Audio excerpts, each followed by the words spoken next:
नमस्कार दोस्तों, आज सेकेंड डे है, डे टू का टॉपिक शुरू करते हैं। जैसे मैंने आप लोगों से कहा था कि हम डेटा क्या है वो पढ़ेंगे डे टू में, तो डे टू पढ़ते हैं। लेकिन सबसे पहले जो लोग नए हैं मेरे चैनल पे, प्लीज़ चैनल सब्सक्राइब कर दें और पीछे 2 वीडियो छूट चुकी है आप लोग की, वो जाके देख लें तो आगे पढ़ना अच्छा रहेगा और समझ में अच्छे से आएगा। बाकी शुरू करते हैं डेटा। मैंने जैसे कहा था पिछली बार की वीडियो में कि डाटा जो है कंप्यूटर जो भी काम करता हूँ डेटा कहलाता है। हम जो भी चीज़ लिखते हैं डेटा है, और डेटा बनता किससे है? अल्फाबेटिकल, न्यूमेरिकल, अल्फा न्यूमेरिकल यानी स्पेशल कैरेक्टर की। अब वही आगे एक्सप्लेन करते हैं, ठीक है? बनता है तो डेटा एक्चुअली है क्या? It's a format of language, यानी कि ये एक भाषा का फॉर्मेट। जैसे कि मान लीजिए मैं आपसे बात कर रहा हूँ, मैं पढ़ा रहा हूँ, समझ में आ रहा है आप लोग को, तो ये डेटा है, एक तरीके का डेटा है, ठीक है? And it's a combination of 3 different unit, यानी कि जो डेटा है वो 3 डिफरेंट यूनिट से भी बनता है। एक तो हमसे बात कर रहा हूँ आपसे, ये सिंपल से हमारा अल्फाबेटिकल में यूज हो रहा है क्योंकि अल्फाबेटिकली बात कर रहा हूँ मैं आपसे। लेकिन इसके अलावा भी 3 और डिफरेंस यूनिट होता है, इस्तेमाल किया जाता है, जैसे कि वही न्यूमेरिकल, अल्फा न्यूमेरिकल और अल्फाबेट जो बात कर रहा है अल्फाबेटिकल, ठीक है? कैसे समझा देता हूँ। जैसे मान लीजिए आपकी ईमेल का आईडी है, फॉर एग्जांपल dynamiccompter@gmail.com, तो हमें @ बीच में आ गया, तो what is @? @ Is a special character की या फिर अल्फा न्यूमेरिकल की, जो भी है इसमें यूज हो गया। For example pin code number is 2 3 4 5 जो भी है नंबर हो गया। ये डेटा पर नंबर भी आ रहा है, अल्फाबेटिकल भी आ रहा है और अल्फा न्यूमेरिकल सब चीज आ रहा है ना। तो जो डेटा इन्हीं 3 से बनता है। आप इन 3 के अलावा किसी और से डेटा बनाइए, डेटा नहीं बनेगा। अगर बनता है तो बना के प्लीज कमेंट में बताइएगा मेरे को, मैं देखना चाहूँ क्या है इन 3 के अलावा और किससे डेटा बनता है। हालांकि नहीं बनता है, ठीक है? ये समझ में आ गया। अब डेटा भी 2 प्रकार के होते हैं, raw data and meaningful data. Data भी 2 प्रकार के होते हैं। रॉ डेटा मतलब वो जिसका कोई मतलब ना हो, मीनिंगलेस डेटा, जैसे कोई अर्थ ही ना हो, वो हमारा रॉ डेटा कहलाता है। और मीनिंगफुल डेटा वो डेटा जिसका कोई अर्थ होता है, जिसका कोई मतलब निकलता है, उसे हम बोलते हैं मीनिंगफुल डाटा, ठीक है? जैसे कि एग्जांपल देखिए, मैंने यहाँ पे मीनिंगलेस में क्या लिखा है, 43210। अब 43210 क्या भैया? 43210 क्या कुछ क्लियर हो रहा है क्या है करके? कुछ नहीं, क्लियर नहीं हो रहा है। That is a raw data. यहाँ में लिखा PAPL, क्या भैया? पापले क्या है? कोई मतलब नहीं है, कुछ अर्थ नहीं है। That is also raw data, meaningless, जिसका कोई मतलब ना हो।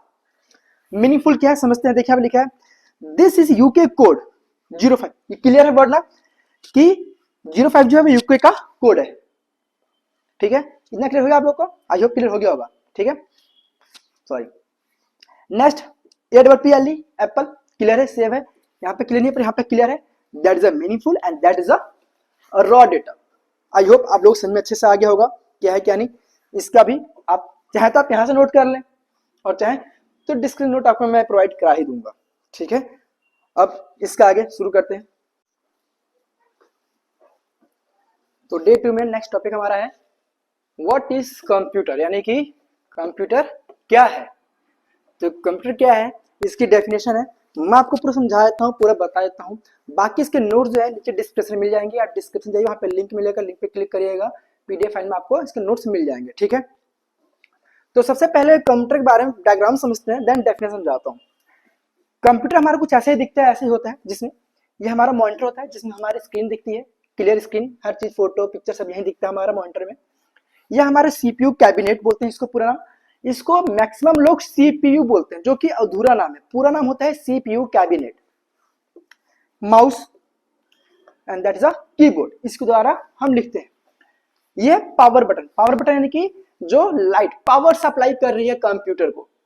मैंने डायग्राम इसलिए बनाया कि डायग्राम से डेफिनेशन समझना बहुत ही आसान होगा। आपको रटना नहीं है, आपको समझना है, समझ जाएंगे हमेशा लिख देंगे, भूलेंगे नहीं। देखो पावर बटन से 2 वायर कनेक्ट है, एक वायर हमारे मॉनिटर में गई है और एक वायर हमारे CPU कैबिनेट में आई है। माउस की वायर CPU में है, कीबोर्ड की वायर CPU में, और एक वायर हमारी मॉनिटर से CPU में भी आई है। सारी वायर क्या है, क्या समझाता हूं। हमने स्विच ऑन किया, दोनों में पावर चली गई, मॉनिटर में भी और CPU में भी। अब CPU में पावर चली गई तो CPU से हमारे कीबोर्ड और माउस में भी पावर आ गई, और यहां से इसमें पावर आ गई, ठीक हो गया, इतना क्लियर?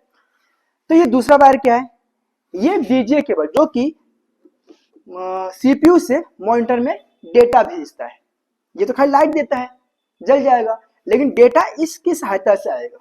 ठीक है, ये प्रोसेस। अब डेफिनेशन में, डेफिनेशन से आपको रटना नहीं है, समझना है। क्लियर करता हूं।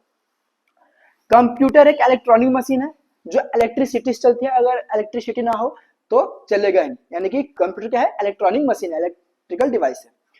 तो कंप्यूटर एक इलेक्ट्रिकल मशीन है जो रॉ डेटा को मीनिंगफुल में कन्वर्ट करता है, और ये अर्थमेटिकल एंड लॉजिकल दोनों प्रकार की कैलकुलेशन काफी आसानी और तेजी से करता है। साथ ही हमारे डेटा को स्टोर भी करता है, सेव भी करता है। अब मैंने यहाँ पे जितने वर्ड यूज किए हैं सारा डिफाइन करता हूं ताकि आपको रटना ना पड़े। मैंने क्या बोला, कंप्यूटर इलेक्ट्रिसिटी चलती है, जैसी बात है, लाइट हम चलेगा वरना नहीं चलेगा। क्लियर। और रॉ डेटा को मीनिंगफुल में कन्वर्ट करती है। अब हम जो भी चीज टाइप करते हैं कीबोर्ड से, क्या कोई मतलब बनता है? जो भी यहाँ पे लिखा होता है कोई इसको मतलब बनता है? कोई मतलब नहीं बनता। तो रॉ डेटा है। जब टाइप करते हैं तो यहाँ से यहाँ जाता है, फिर यहाँ से हमारे इसमें आता है। यहाँ जब आता है, जब वो डिस्प्ले में दिखता है, मॉनिटर दिखता है हमको, तो उसका अर्थ होता है, मीनिंग होता है। तो हमने टाइप किया रॉ डेटा, पर हमको डिस्प्ले हुआ मीनिंगफुल डेटा। तीसरे बोला गया कि रॉ डेटा को मीनिंगफुल में कन्वर्ट करता है, और ये अर्थमेटिकल एंड लॉजिकल दोनों प्रकार की कैलकुलेशन काफी आसानी तेजी से करता है। अर्थमेटिकल लॉजिकल क्या होता है? मैंने बोला a is equal to 2 and b is equal to 3।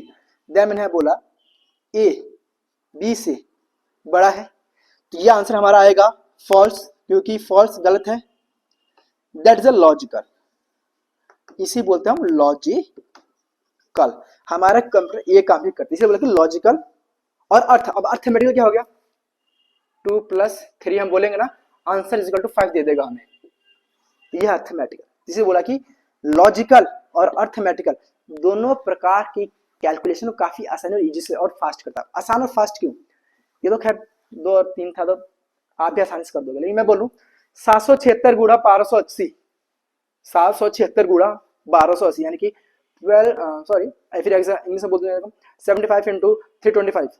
अब करो आंसर, टाइम लोगे, पर कंप्यूटर नहीं, 1 सेकंड में आंसर दे देगा। 1 सेकंड से कम टाइम देगा, नैनो सेकंड में आंसर देता है। तो वही बोला कि काफी फास्ट करता है। Doubt clear? अब मैंने कंप्यूटर में कोई भी काम किया, XYZ कोई भी काम किया, रिज्यूम लिखा, बायोडाटा कराया, डेटा एंट्री करी, कुछ भी किया, काम खत्म। मुझे उस डेटा को सेव करके स्टोर करके रखना है, तो मैं सेव भी कर सकता हूँ, स्टोर कर सकता हूँ, और कंप्यूटर हमारा सेव करे डेटा को स्टोर करके रखेगा, है ना। इसीलिए बोला स्टोर भी करते हैं। दोबारा फिर से डेफिनेशन पूरा कर देता हूँ, जिससे आपको अच्छे से याद हो जाए और समझ में आ जाए। कंप्यूटर एक इलेक्ट्रॉनिक मशीन है जो रॉ डेटा को मीनिंगफुल में कन्वर्ट करता है, और ये अर्थमेटिकल एंड लॉजिकल दोनों प्रकार की कैलकुलेशन को काफी आसानी और तेजी से करता है। साथ ही साथ ये डेटा को स्टोर भी करता है। आई होप आप लोग समझ में आ गया होगा।